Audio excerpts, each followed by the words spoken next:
چی چیز بیشتر سبب می شود که انسان داخل دوزخ شود؟ در روایت ترمذی آمده است که از پیامبر خدا صلی الله علیه و سلم پرسیدند که چی چیز بیشتر سبب می شود که انسان داخل دوزخ شود؟ در جواب فرمودند الفم و الفرج، یعنی دهان و شرمگاه. چرا پیامبر خدا صلی الله علیه و سلم درباره این دو عضو انسانی چنین فرمودند که بیشتر سببگار داخل شدن دوزخ می شوند؟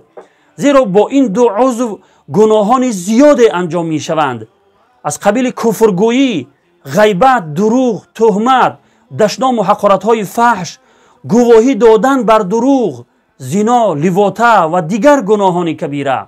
پناه به خداوند. از همین جهت است که پیامبر خدا صلی الله علیه و سلم در بسیاری از موارد به نگاه داشتن این دو عضو خطرناک امر و تشویق کرده اند. از جمله در روایت بخاری و مسلم آمده است که پیامبر خدا صلی الله علیه و سلم می‌فرمایند من یضمن لی ما بین لحیه و ما بین رجلیه اضمن له الجنه، متفق علیه. یعنی هر کسی برایم ضمانت دهد که دهان و شرمگاهش را نگاه می دارد، یعنی این دو عضو خود را از حرام نگاه می دارد، من جنت را برایش ضمانت می دهم. معنای ضمانت به عهده گرفتن است، به اصطلاح گارانتی دادن است.